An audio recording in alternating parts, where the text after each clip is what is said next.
morning, everyone. This is Linda. I am inside the house today and I am getting some sage off of my dehydrator. The sage has gotten really dry and all I have to do is just take it and stick the leaf over in the jar and break the stem from it. You can take your sage and crush it in a food processor if you want it completely crushed, but I like the look of it in the jar when it's still in leaf form, so that is the way I do it. And I mostly stick the leaves inside of the jar and break them off because they are real crisp, and if you break them outside sometimes you can lose your leaves. So I just take the leaves, stick them inside the jar, and then break the stem from the leaf. And after I get all my sage inside of my jar, I like to make a label for my jar. And I got these little labels that I purchased from Amazon, and they just are some black labels that you get a white pen that comes with it, and I can go ahead and make my label for my sage.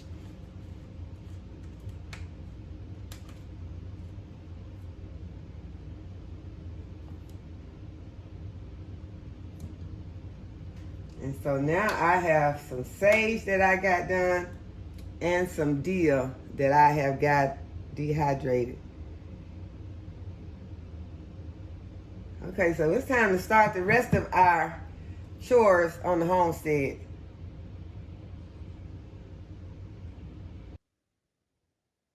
So this is the basil and the purple basil. I got sweet basil and purple basil that I harvest, and I am about to add it to the dehydrator also.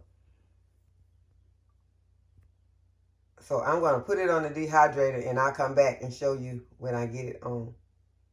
Okay guys, and this is the dehydrator that I chose. It's a NutriChef food dehydrator. I purchased it from Amazon. So if you want to purchase one, this is a very inexpensive brand and it works really good. I've had it for several years now. And also, these are what I had left over. These are the seeds from my purple basil and some seeds from my sweet basil.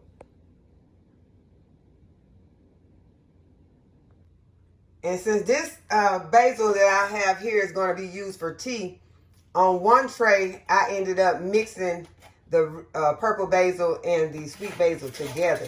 So now I'm just going to add my lid.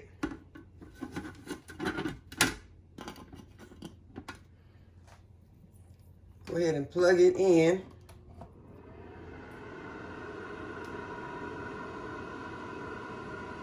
And we'll let this run overnight, and then we'll come back in the morning and get it. Okay, I'm out here where I planted the watermelons on the mounds of composted cow manure, and I want to see if there is any germination. And there is some germination on this is the black cow manure. There's germination there. But I don't see any germination on the manure that I said looked like it was mixed with sand. So far, there is no germination on that one. So that's just an update on the watermelons planted on the mounds of cow manure. Now I'm at the kiddie pools where I planted the pumpkins, and we have some tiny pumpkins that are appearing. I got a leaf getting in the way. Tiny pumpkins are appearing on the stems of these pumpkin plants, and they have gotten huge. I see a lot of flowers in there. Let me get closer to show you all the flowers that are underneath. There are flowers back in there. Flowers. And a lot of stems. I may have to come in and prune some of these big stems and leaves off. But right now we're gonna leave them like that. And as for the watermelons that are in the kiddie pools, there are a lot of flowers on them also.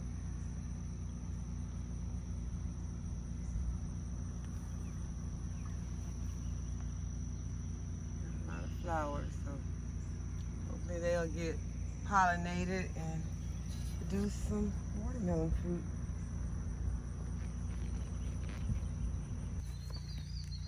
And now that I'm looking at these pumpkin plants and these watermelon plants and these kiddie pools, I'm really wishing that I had spaced them out farther, because it is going to be hard to get in there and get the fruit, and it's really going to be hard for them to have the space to sprawl around the way that they're going to need to. So whenever you're planting plants like this that are going to crawl and sprawl around and have these vines that's going to run everywhere, make sure that you space them far enough apart.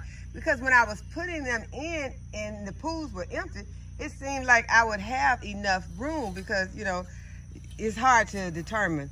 But just make sure that you get your spacing, follow the directions as far as how far you need to have your plants planted apart, so you won't run into what it looks like I'm about to run into, because with all these vines sprawling everywhere, it's going to be kind of hard. But I am going to try and train them to come more outward, because there is a lot of room, but it's just that right now they're running into each other. So I can make them sprawl outward that way, and then have these to sprawl out more this way, and then that'll be just less lawn that we'll be having to trim throughout the season.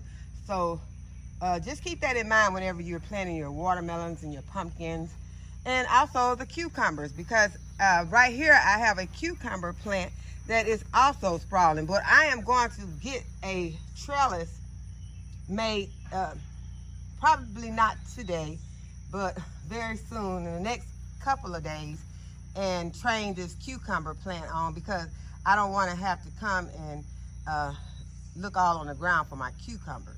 It'll be different with these watermelons and pumpkins, because they're going to be huge. Hopefully they're going to be huge, and you know, you won't be able to trellis those big watermelons and big pumpkins. But with the cucumbers, I'll be able to trellis them, and then I'll be able to easily come and gather my fruit. Y'all, this bed is looking pretty good. I have been cleaning it out some, and so it is looking very good, except I want to go ahead and I want to harvest this dill, because y'all see all these seeds on top, and you know the recipes that call for dill seeds. Well, those are those seeds. So I'm going to harvest those seeds, and I'm going to put them in a dehydrator. I still see some weeds that are popping up. I need to deadhead my marigolds, and I can use these, let them dry, to make me some marigold seeds, and you can replant those. Let's get these weeds out, and that's oregano right there.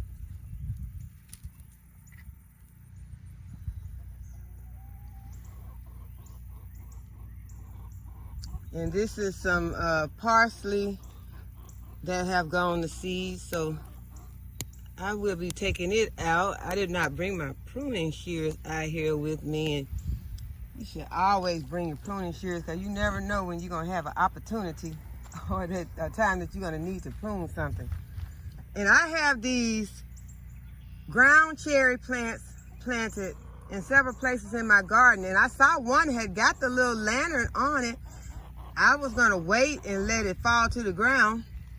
I don't know what happened to it, because I did not get to eat it. I didn't see it on the ground, but it's gone. So I don't know what these ground cherries waiting on to give me some fruit. But I am ready for them to start making some fruit. I got a pepper back here that's all cramped up.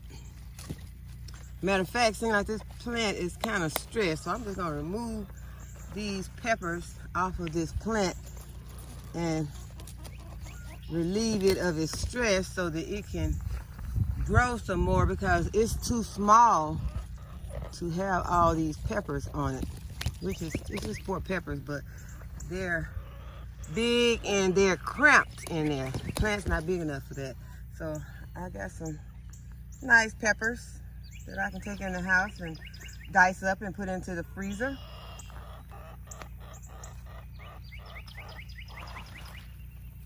And the eggplant has been bearing really good for me. It has 2 on it right now, and a lot of places where it looks like it's fixing to put out some more. A lot of places where the flowers are about to open up. There's one right there.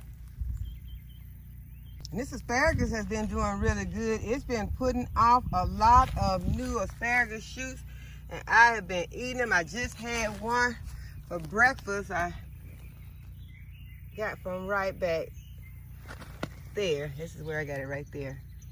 And it was delicious, and so I am going to have some more that I can eat soon. See, this is where I should have brought my pruners, because I would have taken this fern out, because it is yellow, and I just don't like that yellow in the garden.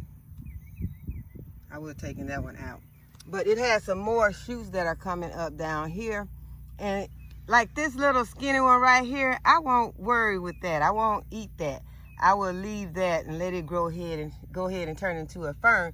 But those fat ones back there, oh yeah, we're eating those. And y'all, look how this moringa tree has grown in just a few days. Since all this rain has come, it has grown. It was not like that before the rain started. It's been raining for about a week. So it has been about a week that this moringa has put on all of this growth. I'm excited about that.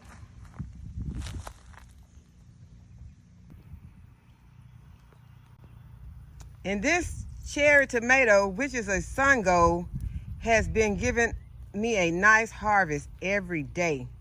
So if you have not ever planted a sun gold tomato plant, this is one that, especially if you live in a place like an apartment or somewhere that doesn't have a lot of space to grow, this would be a nice plant to grow on a balcony or somewhere that if you wanted to have something that you could harvest every day, because this will give you some fruit every day to give you something that you can add to your meals every day.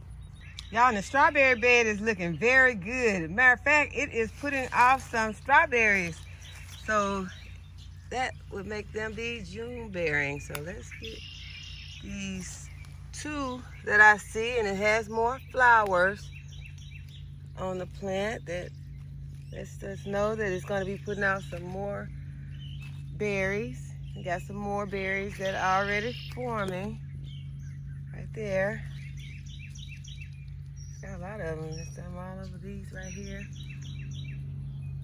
So that is good news. So I hope you all like this video. I hope that you will subscribe to the channel if you have not already subscribed. And as always, thanks for watching, and I'll see y'all in the next video.